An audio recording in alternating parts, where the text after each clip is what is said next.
Number 1. Devin Erickson, convicted on 46 charges including the murder of Kendra Castillo, a heroic senior at STEM High School Highlands Ranch, who tried to thwart the 2019 attack.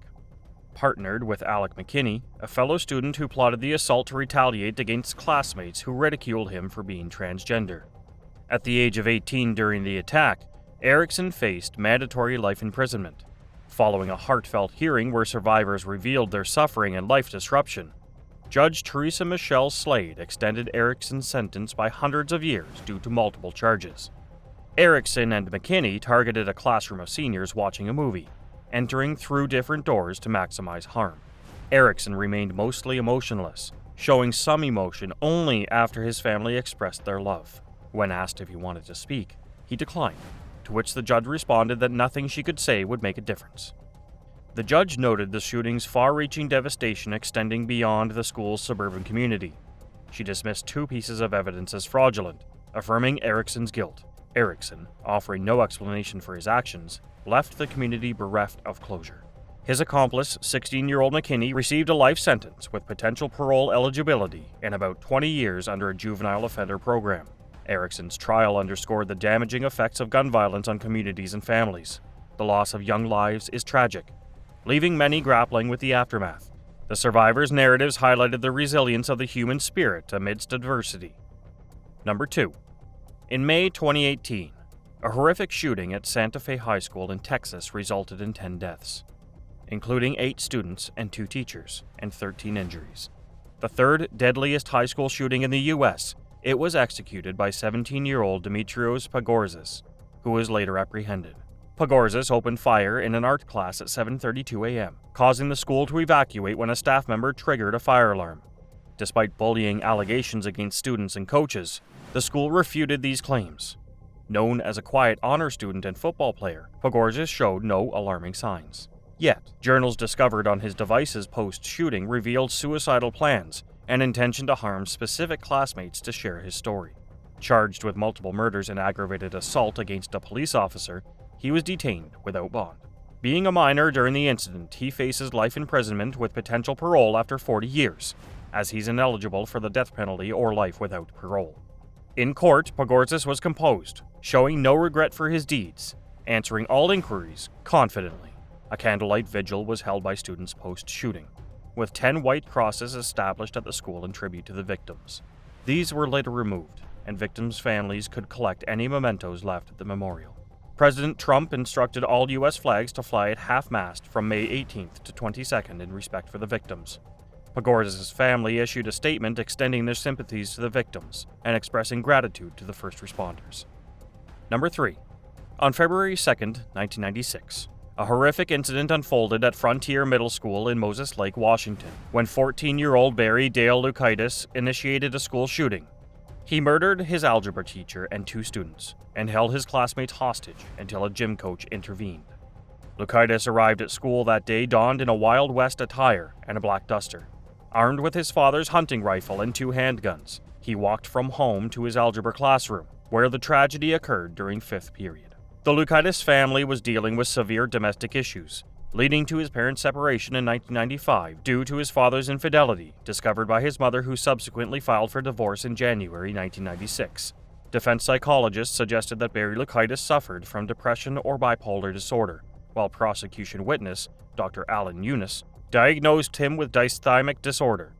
The Spokane Appeals Court had the task of deciding whether to try Lukaitis as an adult or juvenile.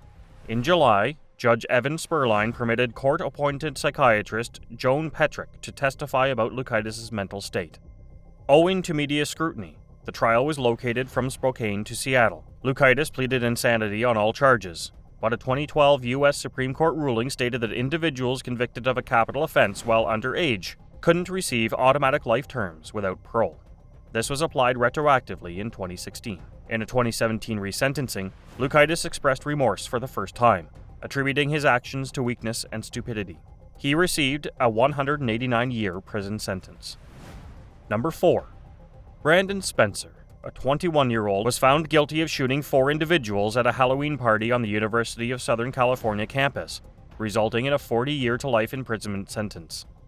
The courtroom was filled with emotion as Spencer sobbed and hit his forehead on the desk while the judge announced his sentence.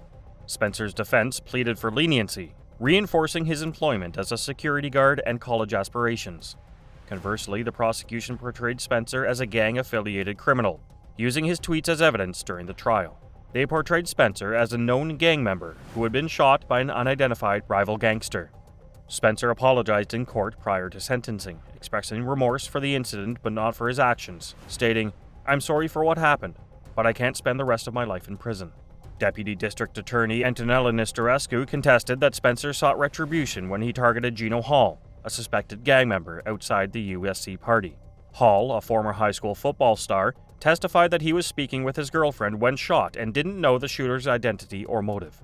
Prosecutor Nistorescu informed the jury that gang members seldom cooperate with law enforcement, even against rivals. According to the District Attorney's Office of Los Angeles County, a social media feud stemming from their gang affiliations was ongoing between Spencer and Hall. The origin of their discord and why Spencer sought vengeance by shooting Hall and 3 bystanders remains unclear. As Spencer was escorted to commence his sentence, his loved ones shed tears and embraced. This marked a grim end to a life that once held promise, now ruined by misguided decisions and perilous gang involvement. The victims, forever marred by this unprovoked aggression, will continue to suffer, and Spencer will spend his life in prison, atoning for his deeds.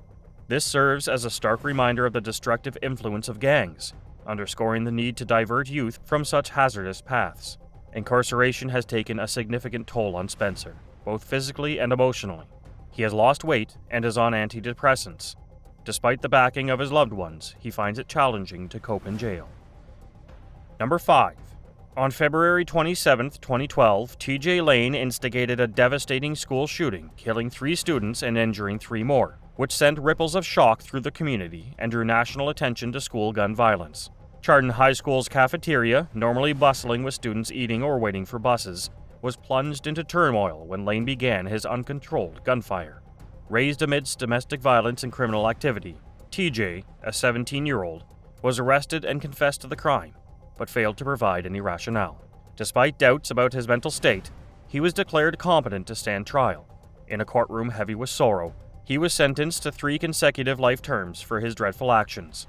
During the proceedings, Lane revealed an offensive word on a t-shirt beneath his button-down, a shocking testament to his lack of regret.